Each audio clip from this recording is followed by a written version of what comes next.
welcome to Take Me Out, the ultimate podcast about ballparks and the baseball experience. It's April 16th, 2025. I'm Alexandra Ellis, and I'm joining my friend, Timothy Malcolm. What's up, baseball fans, and welcome to Take Me Out. It's good to have you here. Alex, how are you today? Doing pretty good, Tim. I'm hanging in there, beginning of baseball season. A little rough for my Astros, but it's a long season. Like you've said many times before, it is a marathon, not a sprint.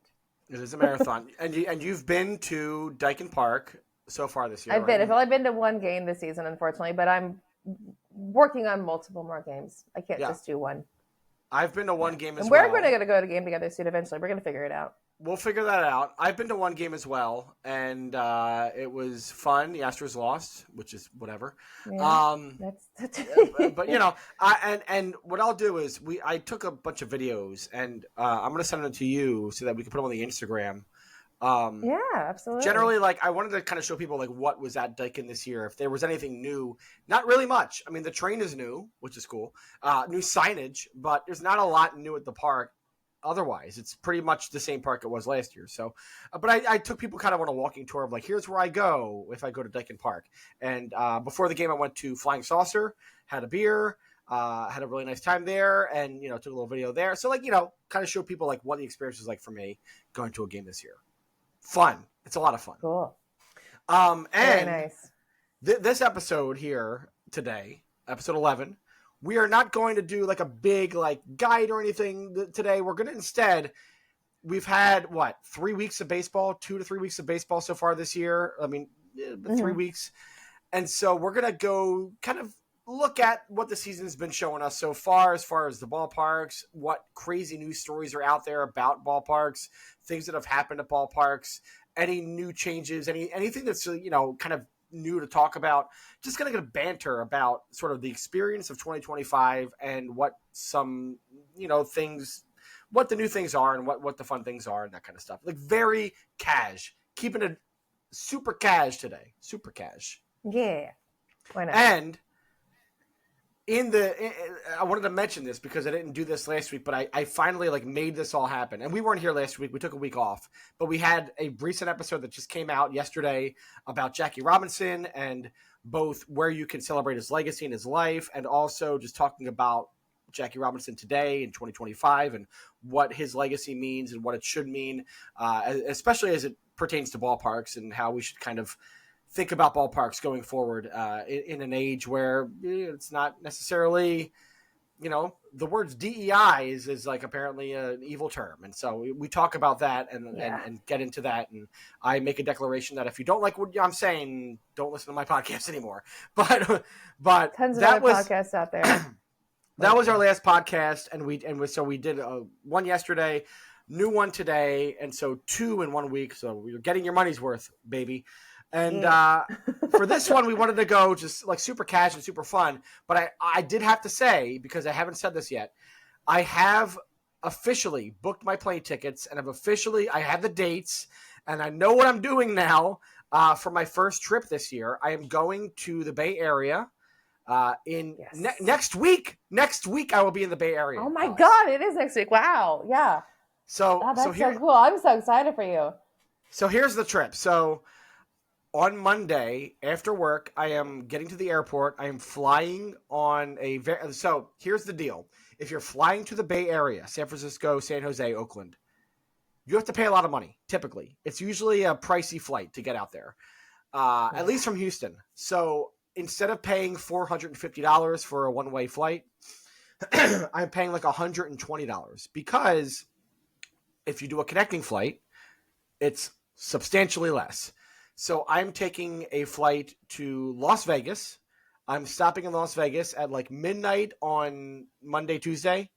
And I have a 7-hour layover in Vegas overnight. Alex, I think I'm just going to have to leave the airport. What are you going to do? I think I'm going to go bet on something and play a game. Yeah. I don't know. I've never been to Vegas.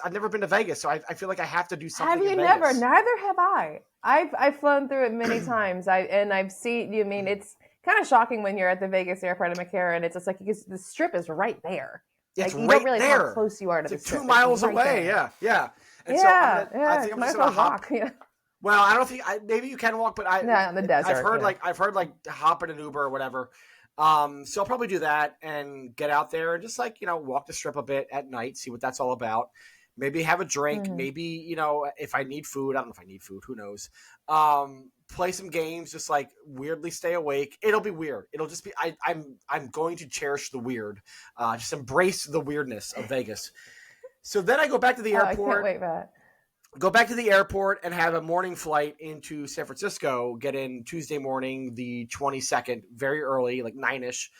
Hop on an Amtrak in Oakland. So I'm flying into Oakland, not San Francisco. Flying to Oakland, hopping on the train, the BART train to the Amtrak station, which is pretty close by, and then getting on the Amtrak at Jack London Square, and then going on the Amtrak 2 hours to Sacramento.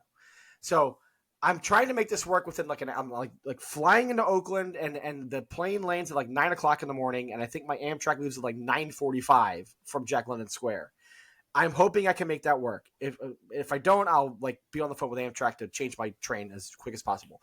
But I will get to Sacramento at some point early afternoon or late morning on the 22nd. And I'll be in Sacramento. And I'm going to go, check out some things. I'm going to go talk to people. I'm going to do what I usually do, research the city. And I will find my way at some point at Sutter Health Park for the Athletics versus Rangers. That game starts at 7:05 p.m. that time on the 22nd. So if you are going to the Athletics Rangers game on Tuesday the 22nd in Sacramento, look for me. I'll be wearing the Phillies hat that I always wear everywhere. It's the one behind me. I will look. Basically, I have headphones on. I look like this. It's very weird looking. That'll be fun. Leave the headphones off, though, please. Unless you want to be that guy, No, I'm not that guy. And I will not have a glove and try to catch baseballs in the stands like a crazy. I'm not doing that. You know who you are. But anyways, I will be at the game. It'll be fun. Zach Campbell. I didn't want to say his name, but now you just put it out there. And so if you say two more times. Beetlejuice. Yeah, I say if you say two more times, you emerge and try to catch something and beat me up or something. I don't know. Oh, he's like 50 or something. Anyways. God. Do the game, do the research, talk to fans, have a great time. And then after the game, what I'm hoping we can do, we'll see if this works, is I'm trying to get in touch with somebody who I can potentially like have their space, and we'll do a live at the moment. Live to tape, take me out broadcast, and we'll talk to you, and I'll give you sort of my impressions of Sutter Health Park, and we'll do that live like Bill O'Reilly, and it'll be fun, and that'll be the end of the night, and then I will head back to my hotel. I think I'm going to stay at the Boat Hotel. Remember that? Remember the hotel? Oh, how cool! What is it? The King, the something the King Queen Hotel? Mary? No, it's the something wait, King. No, it's like the something King. It's on the Sacramento River. It's a boat. I might stay on. Oh wait, we talked about that. The Delta King. Delta. Yes. So I might, because it's kind of cheap for like what I'm looking for. So like I might stay there, and that'll be fun. We'll see what happens. But that's the plan for that night. And then the next day I wake up early and I get back to the train station, take the train back to Jack London Square in Oakland, get in sometime late morning, and head over to San Francisco, and walk around San Fran, do the usual thing, have some fun in San Fran. I love San Fran. And then head over to Oracle Park because it's 6:45. The Giants host the Milwaukee Brewers. So I'll get to go to the Giants game on the 23rd, Wednesday night. So if you are in San Francisco, if you're going to the game on the 23rd, Giants Brewers, look for me in the Phillies hat. Again, this hat, look for me. Say hi, talk to me, whatever. That's the plan, and then the game will be over. I will get back to my hotel, and then I will sleep a little bit, and then I will get back to the airport in Oakland, and then I'll fly to Vegas again, and I will have a 7-hour layover, like a 9 to 5 layover in the daytime. So I'm going to see Vegas in the daytime. It'll be crazy. So do that. Yeah, I love that for you. That's the trip. That's next week, man. That's great. I'm so excited for you. That's going to be so much fun, and I can't wait to see your videos, can't wait to talk to you, see what all your experience is. And I've got a trip coming up. It's not next week. It's not till August, but I've got this is a little different of a trip. I'm going with two of my best friends to Seattle to see Lady Gaga. I'm a little monster. Love it. And so we're going to see here on August 6th, and the Mariners will be in town. I've already talked to my friends. I'm going with them. My friend that we're staying with is also a huge fan. He's actually relatively a Giants fan, but he lives in Seattle. And Okay. so I forgot who they're playing, but we will be going to a Seattle Mariners game at T-Mobile, which is one of my favorite parks I've been to. I have been to that park. I can't wait to go back to visit it again. I'm excited. That should be great. I mean, T-Mobile is Yeah. a favorite of mine. One of my, Yeah. it's up there. It's up there. We will do rankings at some point. We'll definitely do rankings at some point. We'll do it. Yeah. Can I find the schedule really quick and see who they're playing? I want to know who they're playing Yeah. when you're going. This is I important know, I stuff. should. What's It the is, date of it? yeah. What's So the concert's August 6th. So it's around that time? Yes. It's that week. I see. So it's gonna take some time for me to find it. It's fine, but that sounds like a lot of fun. I mean, T-Mobile is a great park, like I said, and it's in a cool location. There's a lot of it's a shame. There used to be a bar that was not too far from the park that closed recently, and I forget the name of it, but it was on a corner. So it's 5 or 6 blocks away from the park. There's another bar across the street that's pretty high format, big format kind of bar, and it's fun. But there's a classic bar. The that's White Sox. That's who it's going to be. Oh, they're playing the White Sox. Okay. Yeah. Well, Yeah. hopefully they'll win that game. And the bar was on a corner. It was like a triangle bar. I forget, maybe it was called the Triangle Bar, but it was like a triangle shaped building, like the what's the meatpacking district in New York? What's that building? Whatever the Flatiron. The Flatiron, No? the Flatiron Yeah. district, the Flatiron building. Yeah, Yeah. it's like that. So it's a corner, and the bar is a corner. It's very weird, but it was a cool bar, and it closed down recently. So, anyways, that's Seattle. And Seattle's then great. there's that massive brewery that's across the street too. It's not Golden Roads, is it? There's a massive brewery there across the street. Well, that's in Anaheim. Golden Road's in Anaheim. Okay, that's right. Seattle's got really good got breweries. a few breweries. Seattle's got breweries more north, in the city, north. I think some really good breweries. What's the one that I really like? There's a couple that I really like, and I can't remember their names. Rubens. It's been around forever. Rubens Brews, they've been around forever. They're really good. There's a couple breweries in that area that are really good. And then Bellevue, the island, whatever that island is. They have some really good breweries. I forget that. My brain is all over the place right now. Elysian's really good. Elysian's really good. Yeah, they've been around forever. Yeah, they're great. So those are trips. So again, if you're in Sacramento on the 22nd, Tuesday, if you're in San Francisco on the 23rd, Wednesday, going to the games, whatever, look for me. I'll be wearing the Phillies hat. I'll be the only idiot wearing the Phillies hat. So say hi, please. And that's that. All right. We'll be back in a moment with the news. You ready to hit the news? Yeah, let's get some news. Some happy news, some sad news, some interesting news. Changes are announced for Busch Stadium's Ballpark Village. Ballpark Village in St. Louis has undergone a $4 million transformation. According to KMOV in St. Louis, AVA Garden Bar and Crown Hall will debut at Ballpark Village as part of the changes. Yeah, so specifically these changes are taking place in the Budweiser Brew House part of Ballpark Village. So Ballpark Village and Busch Stadium kind of precedes the huge entertainment district movement in baseball. I want to say Busch Stadium was sort of the primordial ooze of entertainment districts. It was the first one to kind of happen where you had this other stuff happening around the ballpark that wasn't just baseball game. There was, the bigger buildings that were doing entertainment things, whatever. And it's because of AB InBev and Budweiser, being such a part of, that team's identity. And so the Ballpark Village has been there for a long time, but also has been slower to evolve with the times. It's a cool area, but it's also it's taken time to sort of become what it is. And that Budweiser Brew House is the sort of meat of it there that has multiple levels, and it's got, it's sort of the same thing as your Texas Live or your Maryland Live or your Xfinity Live in those parts of the country. So 2 new concepts are here. There's a first floor restaurant that's Crown Hall. It's Southern food, live music. So, you get the gist, country and rock and, kind of easygoing stuff with your fried green tomatoes and your catfish platters and your chicken fried steak or whatever, that kind of stuff. Then there's a beer garden space, and that's AVA, which is, they're calling it an quote urban oasis. Yeah, Sure. just plant trees. I don't know, like urban oasis.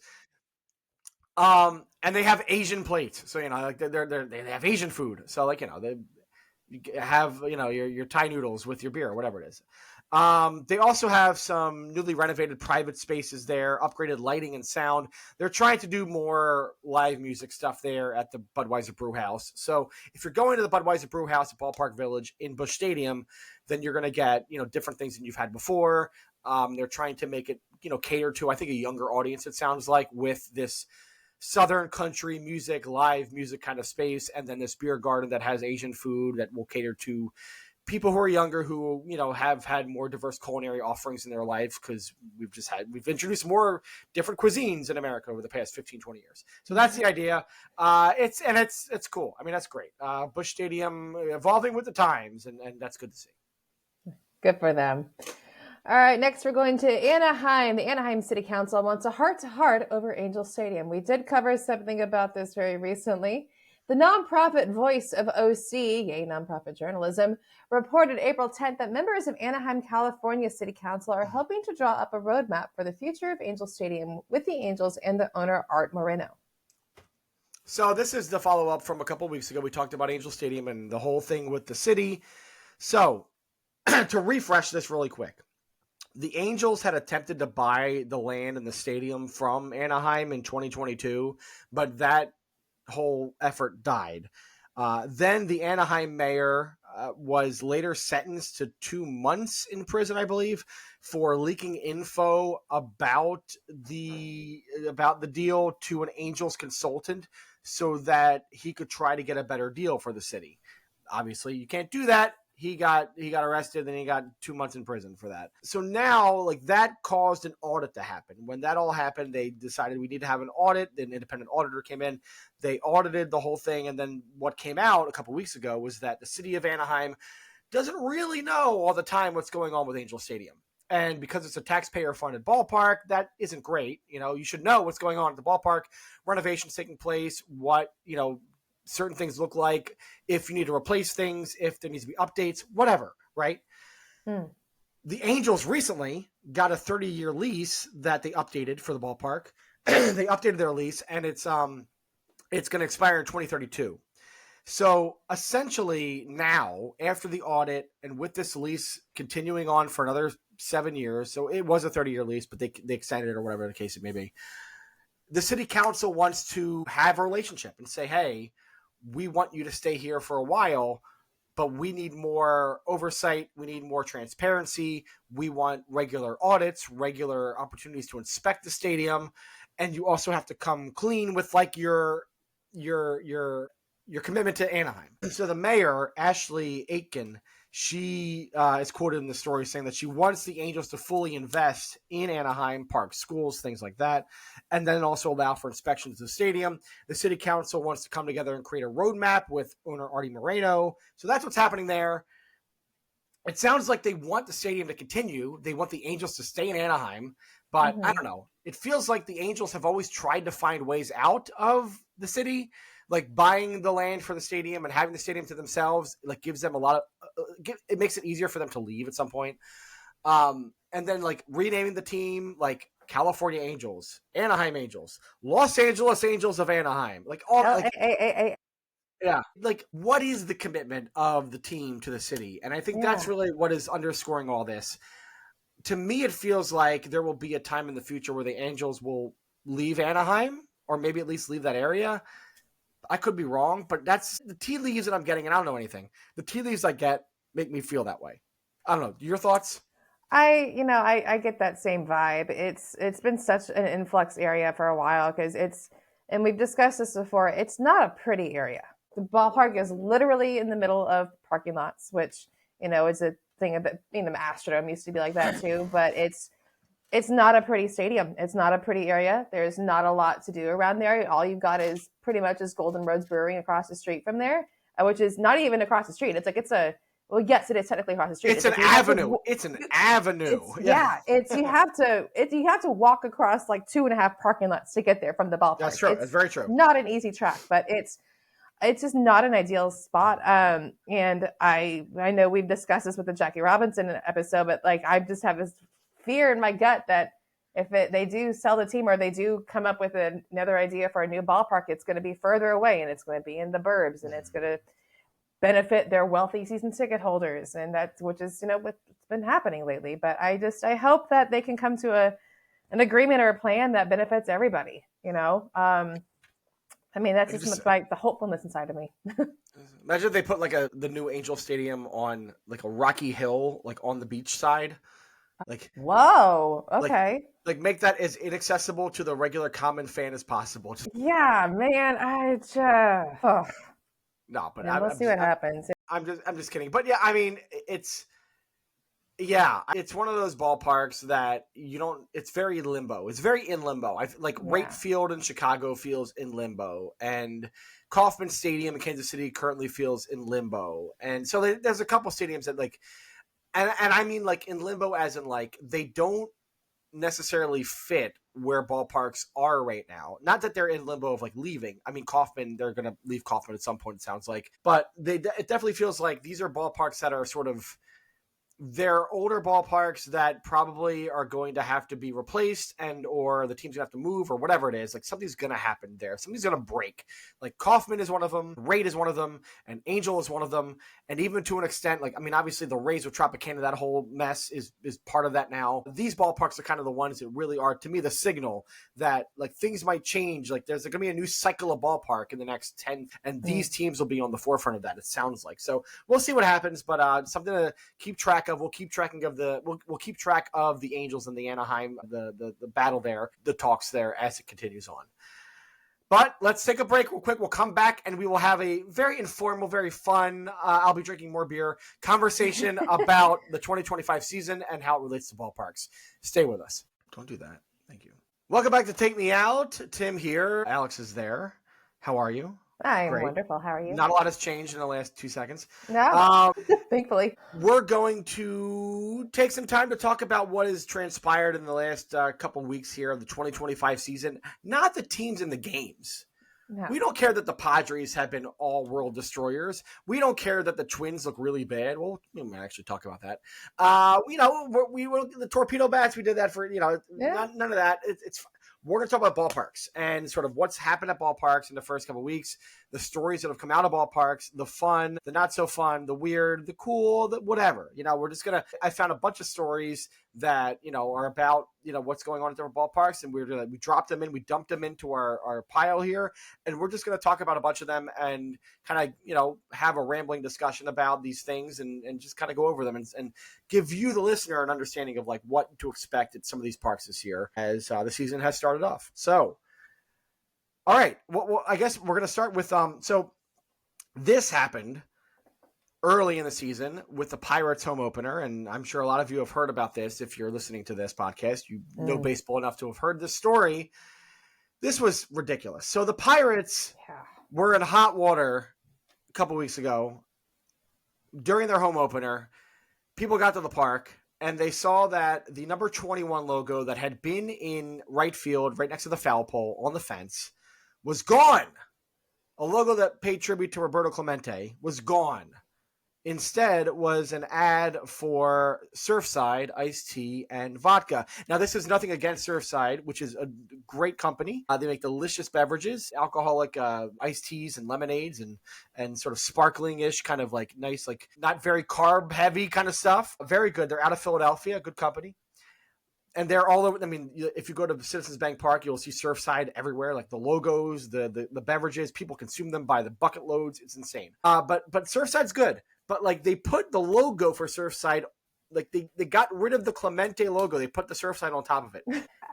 And the reasoning apparently was like, well, we just needed a space there, right? We just needed space. We needed to find a space for it. And Roberto Clemente Jr. was very upset about this. Yeah. He said right afterward, I think he said this on X even. He said it was a, quote, lack of meaningful collaboration between the organization and, the family on matters that are deeply personal and historically significant to us and the fans. He was upset about that, which, yes, of course. Well, now, the ad was put there a couple of years ago, 2022. They put it there because there wasn't an ad there to begin with. So they put the 21 there to honor Clemente. mm-hmm. So I am not like burning hot with rage to the Pirates here about this move, because the idea always was to have an ad there apparently, but they didn't have one. But if you don't have an ad in that little tiny corner of right field, why do anything at all? Why put anything at all there? Because then once you put something there, people expect it to stay there. Yes. Yeah. And it's just even taking that away. That's a sign of erasure, and you don't need that. It's corporate, it's money and everything, but it's 21. It's like one of the most, significant numbers in baseball. I hate that. A person of color who was very important to the evolution of baseball, a humanitarian who died being a humanitarian. Yeah. A Hall of Fame player who exemplified. The Pirates love to talk about how much they like Roberto Clemente and his character and his person is Pirates baseball. He exemplifies what the Pirates are about. When I was at PNC Park and I was down in the clubhouse area, they have a sign like over the tunnel that's a Roberto Clemente Park about being the best person you could be that day or whatever. I forget the quote exactly and I don't want to paraphrase it, but they have a Clemente quote right there. Like, the Pirates talk about Clemente as like their guiding star, their shining northern star, like the guy. Once you put a logo of him out there in the park, you can't take it away. No, it's absurd. It's completely absurd. And I can't wait till we get to our episode about Pittsburgh, because the Roberto Clemente Museum is such an absolute treasure. That's great. Yeah, I can't wait to talk about that. And I got my number 21 right here too. My little pen. Here. Oh, nice. Yeah. One quick story. My mom, she moved around a lot as a kid, but she lived in Pittsburgh for a couple of years, and she was there in 1972 when Roberto Clemente died. So for people who don't know, Clemente, it was New Year's Eve of 72. Yeah. He was on a trip to Puerto Rico doing a sort of a humanitarian trip, giving aid, helping out. It was an earthquake, I believe. There was an earthquake, and he was helping out the people. And so he was going there on the way back, but his plane crashed and he died. My mom was living in Pittsburgh at that time and was like, we were like out of school. Like, it would happen during winter break, but we didn't go back immediately because we were still like mourning, and it was just terrible. Like, the entire city mourned for a long time. Like, it was really bad. So like, he is the city of Pittsburgh to a lot of people. Yeah. Just like, if you're going to introduce something that is him, you can't take it away. Yeah, it's absurd. It really is absurd. There's no other words to describe it. But they walked it back. Glad it's back. It's perfect. Yeah. So that's that. So happy ending. Your thing. Oh yeah. So the Twins have unveiled a Joe Mauer statue outside of Target Field.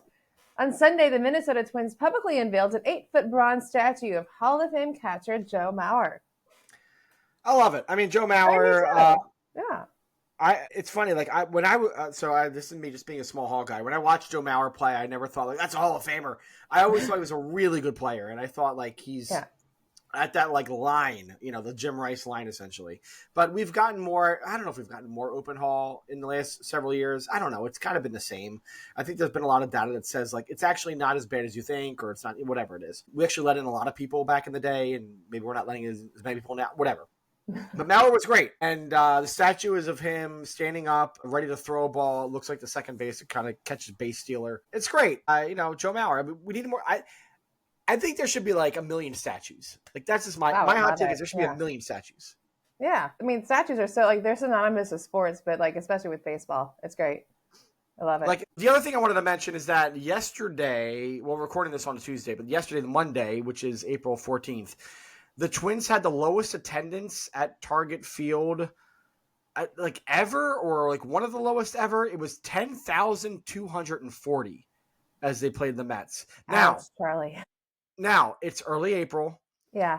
It was 40 some degrees at game time at first pitch, and it only dropped because it was a night game.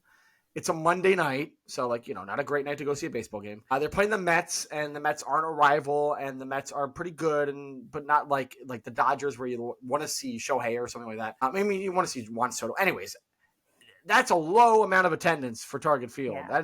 And the Twins are 5-12 right now, so they're not good right now. It's kind of a perfect storm for low attendance. It happens. But it makes me wonder, Target is pretty accessible. It's downtown. There's good transportation around it. Do people just not I don't want to go outside in the cold weather and watch the Twins lose, I guess. I guess that's it. I mean, you really don't really align cold weather with baseball that much unless you have a snow game, which are just nice and random. But they should do a thing at cold weather ballparks where if the temperature goes below 50, then you get dollar beers. Oh, that could be a recipe for something. I mean, man, look, yeah. People will come. People will come to the game. That's very true. It'll be very throwback, very very 70s, very guys, bare-chested guys, just, drinking beers in the bleachers. Man, what a sight! Jeez. All right, we'll move on. In DC, so the Nationals have introduced a concert stage beyond center field. However, this stage, called Plaza Stage, will not be open when the Nationals are playing games. It will be open when the Nationals are not in town. They will have several events over the course of this year on that stage, which will emerge. I don't think it'll be there fixed. It'll be like an emerging stage. They move it around, or I don't know what. But the first show is going to be May 3rd. Tickets for these shows will be anywhere between $30 and $100. They're trying to book acts that are not too expensive, not too huge. Acts that might draw some people, draw a decent niche crowd, but bring some entertainment, bring some fun to that area of the Naval Yard when the Nats aren't playing, which is a good idea. I think it's always a good idea to put more entertainment options in play in places where you want to have those options. Yeah. And I did put down that Michael Franti is going to be playing there in July. Have you ever listened to the music of Michael Franti? I cannot say I have. I'm sorry. So Michael Franti, he's got one really big song that was "Hey, I'll be gone today, but I'll be back from around the way. I love you." You probably heard the song. I've heard it, probably not the way you sang it, but I'm sure. Yeah, of course. Well, Michael does it quite better than I do. He's a regular around the jam band, summer, get high and dance circuit. I dig it. Fish fans who I'm not a Fish fan at all. One thing you'll know about me is I'm not a Fish fan. Okay. Not a Fish fan. What about Grateful Dead? They're okay. My dad was a Deadhead. My dad was a Deadhead and traveled to see them and smoked a lot of weed back in the day. I'm okay with them. I'll listen to them, but I'm not a big fan of them. Cool. Hey, I want to add this. I know we had discussed this a few weeks ago about the Nationals possibly naming their ballpark, and we discussed this afterwards because the fact that neither of us came up with the fact that they should call it Walgreens Park. Duh. Because the logos are right there. And I'm infuriated that we didn't bring it up then, but we're doing it now. Call it Walgreens Park. It's right there. It's so easy. 2006 or whatever, when they started as the Washington Nationals, and they debuted the logo, I was like, "But that's Walgreens. What are we doing? What are we doing? What is happening here?" Yeah, it's like the debate. It's it's the Washington Nationals and the Walgreens logo, and then the Atlanta Braves and the Alabama Crimson Tide. It's it's just this is the same thing. What are we doing here? I mean, lean into it. Nationals, lean into it. Just get hokey with it. Get weird. I love it. Yeah. But to finish off this thing about this Plaza Stage, so if you are going to a Plaza Stage concert, you will enter the ballpark through the left field gate, and you'll walk the concourse there in the outfield to the stage. They will keep that part open. I'm sure they will gate off parts of the concourse that you can't go to. But they will have some vendors open during those concerts. So you can get hot dogs, chicken tenders, things like that, apparently, which is cool. So, it's just another option in DC. So apparently there are no live music options outdoors in DC at all. It's a good, you have to go to Meriwether Post Pavilion in Maryland to get the closest, probably. There you go. All right. What's next? And next, we're going to New York. The Mets introduced new in-game entertainment. And if you follow us on Instagram, I think I posted this to our stories. The New York Mets, at their home opener, hosted the inaugural Five Borough mascot race at Citi Field. I love it. I do too. Who doesn't love races? Races and baseball, it's just, they go hand in hand. It's fun. As a former resident of New York City, this is the kind of stuff you like. The Mets, I give the Mets a lot of credit for. Like, the Yankees are the Yankees, and they can profit off of being the Yankees for the rest of their lives. Just profit off the name at all. You don't have to do anything else. Just have the name. That's it. Done. But the Mets have done a really good job of making their franchise the franchise of the working class, like, New York City person. Like, we are New York City. And they've, like, they've done it in, like, fits and stumbles kind of ways. Like, when they opened Citi Field, it was like, well, it looks like Ebbets Field, and you've incorporated parts of the Polo Grounds, and, like, who are you? You're not the Mets. You're the Giants or the Dodgers. Da-da-da-da-da. And it's like, well, give us time. And I have grown even more accustomed and in love with Citi Field over the years, because they've really turned it into a Mets park while still having those elements of New York part of it, those old school elements. And what I really like about what the Mets have done as a franchise is they do really think hard about what New Yorkers and the experience of being a New Yorker is about. And their food offerings are very diverse. And, the range of, like, price points and types of cuisines that they have at the field, they've embraced Mets borough of Manhattan, of New York, excuse me.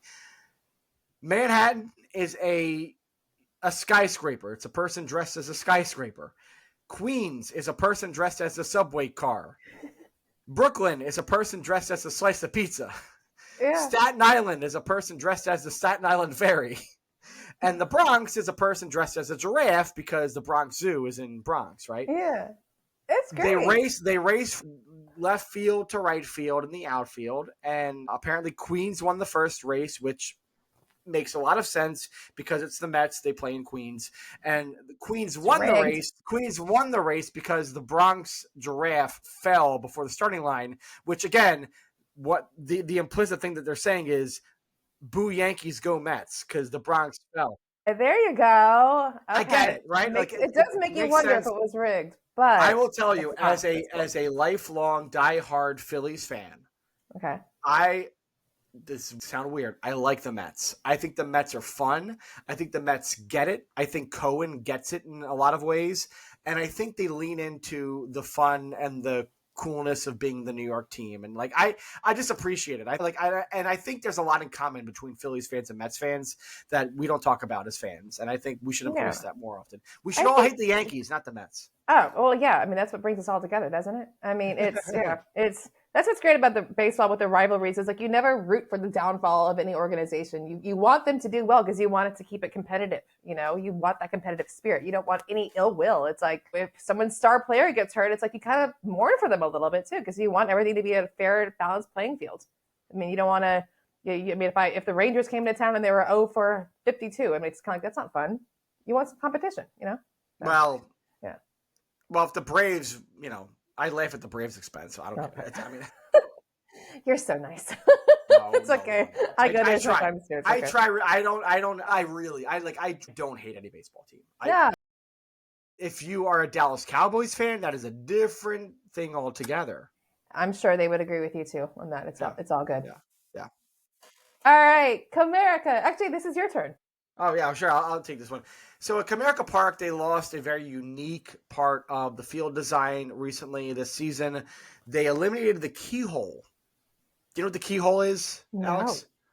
So this is an old ballpark element, a field element. Yeah. It is the pathway that connects the mound to home plate. Yeah. And it was in a lot of older parks. So, I mean, Baker Bowl, Yankee Stadium, the original one, Polo Grounds, they all had keyholes at some point.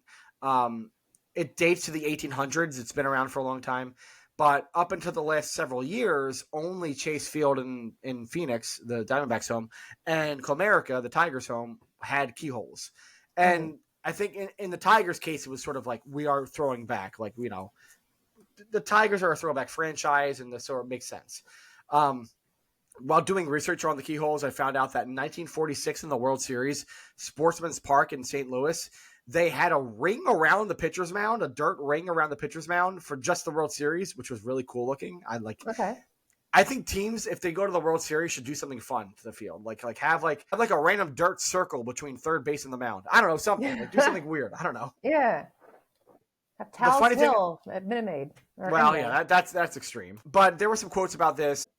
Tariq Skubal, who is very good. Skubal is a very good pitcher, the best pitcher, one of the best pitchers in baseball.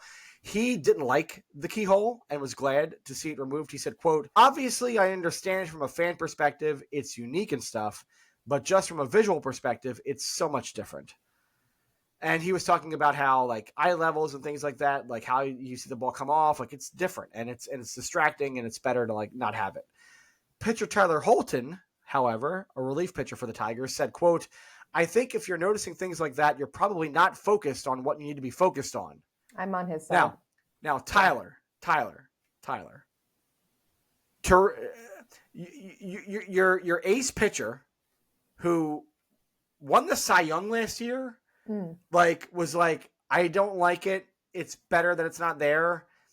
Like, just like say, "Yeah, it's cool. Whatever happened." I like, come on, dude. Scubal's pretty good. He's pretty good. So like, his opinion is let it ride. It's okay.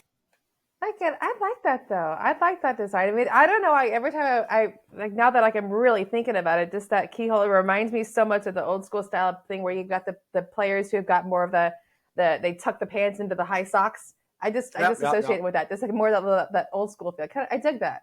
It's kind of sad that's gone. I like the keyhole a lot, and I wish more ballparks had like a keyhole or something like that, and or like an old school. I like the batter's box. They used to have like the catcher's box behind the plate, essentially at the batter's box. They don't do that anymore at ballparks. Like there's like elements of like ballpark field design, or like on AstroTurf fields back in the day, there would be like this box that they would put in chalk toward first base that was like a rectangular sort of like, it was like the pathway where you could run essentially. And that was the way that they, or like, you know, on some fields, they would have the actual pathway, the dirt pathway would go all the way around. On turf fields, like they would want to do a dirt pathway because it looked cool. Like there's elements of fields that I always thought were really cool. The keyhole being gone forever, maybe not forever, but at least for now, is sad. But if some pitchers, you know, are better off without it, then fine. I'm not making $20 million to throw a pitch, so whatever. That'd be nice though. Yeah, it would. All right, we are now going over to the West Coast, where you'll be next week, actually. That's right. Impressions of Sutter Health Park and athletics are mixed. More than a few jokes have been written about the athletics home of Sutter Health Park in Sacramento, California. Some have been warranted. For example, Mets outfielder Jose Siri, former Astro, got injured and had to be helped to the clubhouse, but the clubhouse is in the outfield, so golf carts had to come out to retrieve him. The only problem, one of the golf carts ran out of gas. It's very funny because it happened like this. I'm so happy that this happened during an Athletics Mets game, because you get Cohen and Keith Hernandez and what's his face, Keith Gary, and what? Oh God, who's the other part of that broadcast team? The pitcher for the Mets in '86, Ron Darling. The three of them are maybe the best broadcasters in baseball. They're a great broadcast team. And to have them call like this whole situation with the golf cart running out of gas and the athletics, the field people, the what do you call it? The field crew pushing the cart down the field into the outfield. They're calling this and like talking about how absurd this is. And then they start playing music in the background, like goofy, like Keystone Cops music. It's just great. It's like got perfect. A little Curb Your Enthusiasm music playing. Why not? Essentially, yeah, it's great. So like, yeah, I mean, Sutter Health is, you know, look, they have the clubhouses in the outfield. There are reports that there's no bathrooms next to the dugout. So what are players going to do when they have to go to the bathroom? Find a corner. You know, there was a quote, what was it? Ryan Brazier of the Cubs said, quote, "I think it's so stupid that we have to play at a AAA stadium when they have maybe not perfectly good ballpark in Oakland, but a big league ballpark." And I get it. I'm with you. They should have stayed in Oakland. The fans wanted them in Oakland. Dumb. But here's the situation we're in, and people don't necessarily like it. Some people kind of like the intimacy. Some fans have been said to like the intimacy and how cool it feels like to be at a park like that, to watch a big league game. I don't know. I'm going to hold judgment until I go see them myself next week. Again, the 22nd of April. If you're there in Sacramento, I would love to see you. Show the hat again. Show the hat again. What's that? Show the hat again. Show the hat again. This is the hat I wear right there. There it is. The other thing is that the Athletics, as of this recording, are 2-7 at Sutter Health, and they are sporting. They've given up a Spartan 6.88 runs a game at the ballpark. It is a hitter's park. I've watched a couple games there, and that ball just flies. I mean, the Pacific Coast League, the West Coast, the AAA teams out there, the ball flies in those parks mostly because they're higher elevation parks, and there's they're just the way they're built, and the air is a little bit thinner. But like the ball does move in that park, and so it's dumb. It's dumb, but it's also baseball, and it's kind of weird, and it's kind of fun. That's what baseball should be. Baseball should be not as conformist. It should be kind of fun. So I'm kind of glad that it's okay. It's like this. Okay. No thoughts. It's just I'm looking forward to your report back. I'm excited. Okay. Well, finally, we're going to go to Wrigley Field because this was really maybe the best story of the entire part of April here that we're in. So a Canadian goose, was in Wrigley Field, home opener. During the home opener of their game against the Padres a couple weeks ago, a goose nested in a planter under the center field scoreboard. So if you've ever been to Wrigley, center field scoreboard, the green one, the manual one, the awesome one, under that is like this weird expansive seats that if it's not a full park, people don't really sit there anymore because it's really far away. But there's like some planters out there. It's kind of nice. And a goose decided to fly in there and nest in one of the planters. Now, people who are around there decided we can't disturb the goose. No, absolutely not. No, it's a goose who's trying to make babies here, right? Yeah. And so they gave it room. They cordoned off the area. You couldn't go sit in the bleachers. You had to give the goose space. And apparently there were two other Canadian geese who were keeping watch overhead, like buildings around or whatever, like nearby, like watching, like to make sure things were cool. I love that. And it took like a couple of days, like the Sunday afternoon game, the goose flew away. So it took like 3 or 4 days. But the goose is gone. And now there's a bobblehead. The National Bobblehead Hall of Fame Museum in Milwaukee is offering a bobblehead of the goose at Wrigley for $30. But on their website, why not? Let's monetize this situation. Man. Okay. I love geese. I love animals in parks. It's a fun thing. I do too. Canadian geese especially. I mean, well, they're the nicest geese. They can be, they're nice. I mean, they're a lot nicer than swans. Swans are not nice. But what's not to love about geese? They can be silly. Silly goose. Get it? Oh, I get it now. Okay, that's good. That's good. All right. We need more. We need more of this. We need like geese at Target Field. If they're not going to get people coming to the ballpark there, we need animals to show up at Target Field. Love that. Yeah. Get a polar bear. Get a polar bear in left field. Why not? Polar bear. Yeah. Or a dog. It's Target Field. Spot the dog. Remember when they had that? Yeah. That was a bull terrier. Yeah. Yeah. Spot should be there. Yeah. Every Spot should be an everyday occurrence at Target Field. Agreed. Dogs are awesome. Forget TC Bear. Bring in Spot the dog. Yeah. No, TC's fine. TC's fine. All right. So that's it. That's our look at the season so far in the ballparks, and that was a lot of fun. Whoop-de-doo. We'll be back in a second. Stay with us. All right. You can find us, Take Me Out Podcast, on Facebook, facebook.com/TakeMeOutPod. We're also on Instagram, staying in the meta world, at Take Me Out Pod. And if you see me waving at you, that means you're watching us on YouTube, youtube.com/TakeMeOutPod. Patreon is coming soon, like quite possibly this week. We are talking about it. We've got things in the pipeline. It is happening. We keep talking about it happening. It is literally happening. We should be launching very soon, and I'm excited to get into it. Also, you can find us. Yeah, go ahead. Sorry. No, you finish. It's okay. Okay. You can find us on Apple Podcasts, Spotify, 5-star ratings, reviews, share, comment, like, subscribe, all of the fun things. Tell your friends, tell your family, tell your neighbors, tell a stranger, tell your coworkers. Share the fun, happiness, and baseball stuff that we're doing here. It's great. Tell a stranger about us. We are. Yeah. Did you hear baseball? It's going to take me out to baseball. People are like, maybe what? don't What's say it going like on? that. That you might scare them away.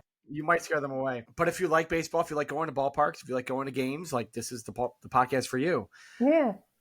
But yes, the Patreon is coming soon. We will have that up and live very, very, very, very soon. Hopefully a link this week. We have an intro video. We're getting the tiers done. So that's all happening. Be ready for that. Be on the lookout for our Patreon stuff. And that's it. That's it. No, I'll go. We're good. Pure organic. We're back on Take Me Out. Final segment here. We're just going to continue talking about the Goose in Wrigley Field. That's silly why little not? Goose.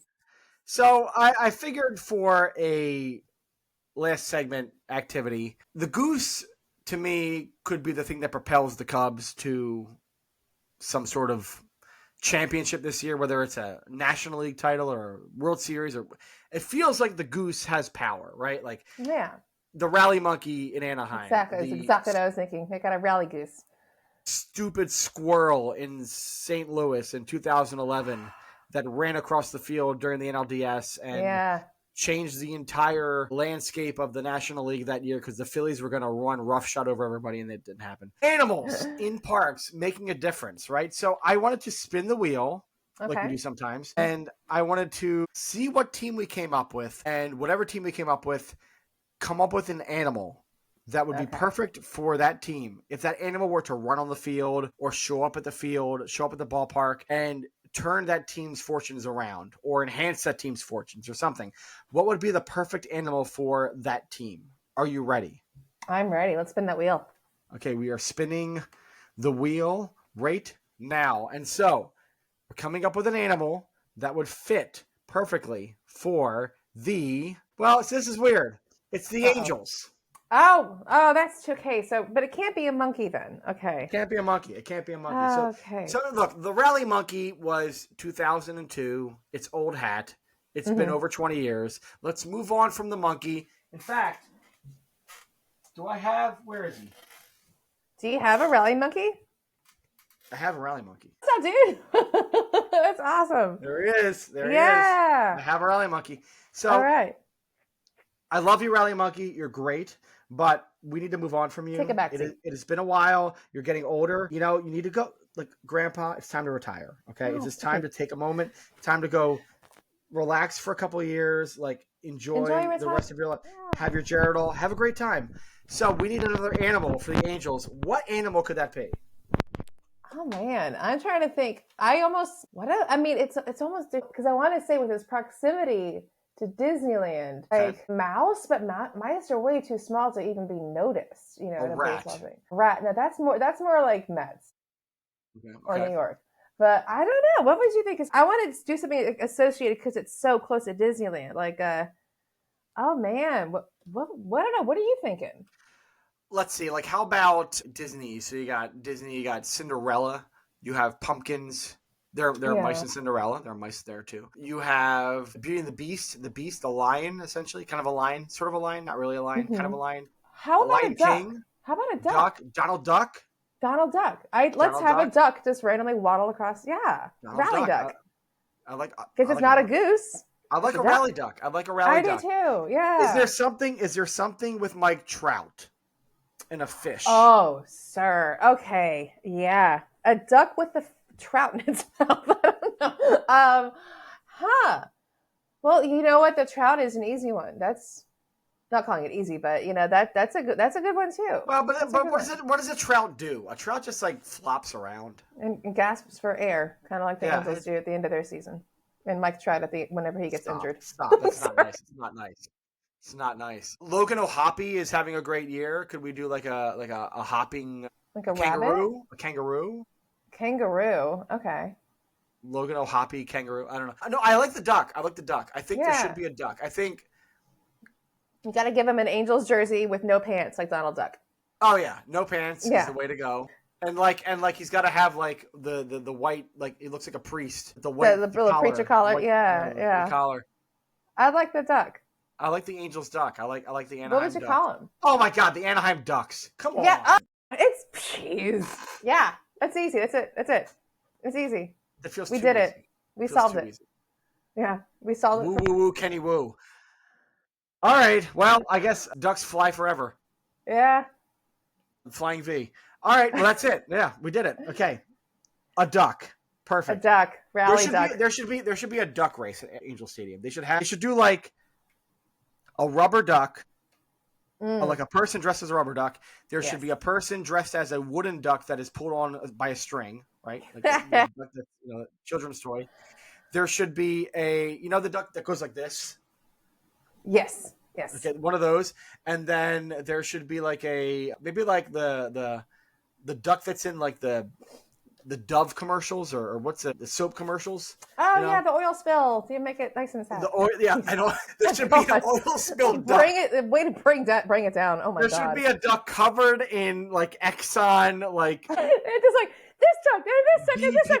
An oil spill duck, yeah, BP duck. Oh no! Look at this sad, oh my God! Like, terrified, Man. coated in black oil duck. It always loses because it can't move. God, this is great. I love it. Let's do it. Wow. If you've come this far, I'll take me out. If you've come this far, wow. Yeah. Our next episode of Take Me Out, hopefully, and it will be, but hopefully it'll be like at the moment of or right afterward. But we are going to go deeper and deeper into Sutter Health Park in Sacramento, California, because I will be there live on Tuesday the 22nd. Boots on the ground. We're going to get all the research done. We're going to talk to people. Maybe I can interview or two. We'll splice in some things. We'll see what happens. But I'm very excited. We're going to be in Sacramento next week. Take Me Out will be there. It'll be a lot of fun. If you are out in Sacramento on the 22nd or in San Francisco on the 23rd, please look for me at the ballparks wearing my Phillies hat, the hat that I showed a million times in this episode. There it is. I'm wearing this dirty Phillies hat from the 90s. You can't miss it. It's me. Say hi. All right. That's it for Take Me Out. I'm Tim. And I'm Alex. And guys, it's baseball season.